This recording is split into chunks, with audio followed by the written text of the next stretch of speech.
सभी को मेरा जय भीम, नमो बुद्धाय। मैं एडवोकेट कुंवर सिंह कोरी। उत्तर प्रदेश में बहुजन समाज की राजनीतिक पार्टियां कमज़ोर क्यों हैं, इसका आकलन कभी राजनीतिक पार्टियां करती हैं कि नहीं करती, सामाजिक संगठन करते हैं कि नहीं करते, यह एक विशेष चर्चा है। बहुजन समाज की राजनीतिक पार्टियों को कमज़ोर होने का प्रमुख कारण यह है कि वे बहुजन समाज के नाम पे और संविधान के नाम से वोट तो लेती हैं, लेकिन वोट लेने के बाद वे खुद गुल हो जाते हैं। हक अधिकार का मैटर हो या किसी प्रकार की समस्या का मैटर हो, लेकिन उस पर किसी प्रकार की आवाज़ नहीं उठती। ये बहुजन नेता जो बहुजन समाज के नाम पे वोट लेते हैं और वोट लेने के बाद घर बैठ जाते हैं, आने वाले दिनों में उनकी ही कमजोरी का कारण वे खुद बन जाते हैं। बहुजन समाज वोट देते वक्त यह नहीं सोचता कि यह जो आज बक रहा है, कभी इसने संविधान बचाने के लिए या बहुजन समाज के किसी भी कार्य में उपस्थित हुआ है, कि बहुजन समाज के हक अधिकार की लड़ाई लड़ने के लिए कभी रोड पे उतरा, ऐसा कहीं आकलन नहीं करता, बल्कि जाति और धर्म के नाम पे बहुजन समाज के नेता वोट लेते हैं और बहुजन समाज की जनता उन्हें वोट देने का काम करती है। आज बहुजन समाज की समस्या बन गई, लेकिन SC/ST एक्ट ख़त्म होने के पहले जो बिल लाया गया, उसमें विपक्ष के कोई भी नेता जो संविधान के नाम पे वोट लेने का काम करते थे, वे आज चुप्पी साधे बैठे हुए हैं।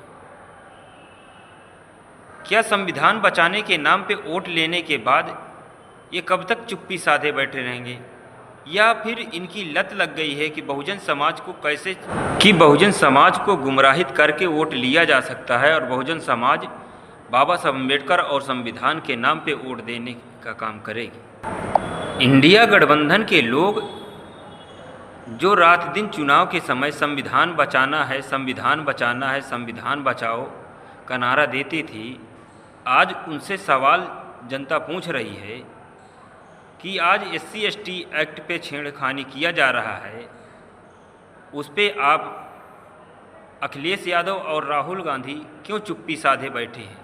ना वहाँ की जनता अपने नेताओं से पूछ रही है कि हमने आपको संविधान बचाने के लिए वोट दिया और वह आज खतरे में है, हमारा समाज खतरे में है, इसकी आवाज़ आप क्यों नहीं उठाते हो? बल्कि वे सब अपने नेताओं की चाल में चल रहे हैं। वोट लेने के बाद इंडिया गठबंधन ने एकदम SC/ST पे चुप्पी साधी हुई है। दूसरा, मैं सपा की बात करूं, जो PDA गठबंधन था, PDA गठबंधन में भी PDA बनाया गया। बहुजन समाज के नाम पे जो गठबंधन था, उस बहुजन समाज के आगे ब्राह्मण समाज को रखा गया। यह बहुजन समाज के साथ धोखाधड़ी है। बहुजन समाज का प्रतिनिधि तो कम करके पहले नंबर का प्रतिनिधित्व ब्राह्मणों को दिया। यह संविधान बचाने का आह्वान किस आधार पे किया गया था?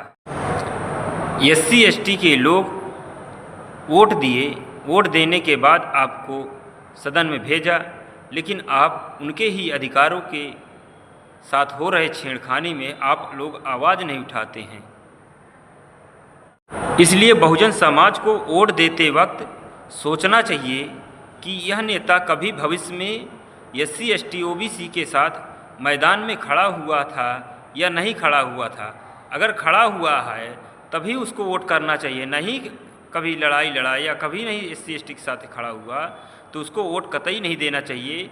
और वोट जाति और धर्म के नाम पे देने वाले लोग वो जाति और धर्म के गुलाम होते हैं, न कि वो सामाजिक लोग होते हैं। इसलिए जाति और धर्म के नाम पे वोट मांगने वाले और दिलवाने वाले से सतर्क रहना चाहिए, क्योंकि वो दलाल और भड़वे होते हैं।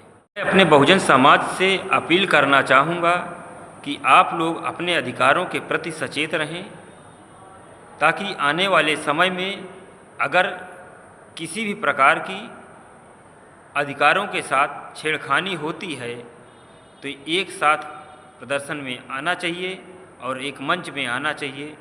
इसी आशा और विश्वास के साथ सभी को मैं के समक्ष यह वीडियो बनाया। सभी को आभार, धन्यवाद। जय भीम, नमो बुद्धाय। वीडियो को लाइक और सब्सक्राइब करें। आप लोगों का साथ समर्थन इस चैनल को चाहिए। धन्यवाद।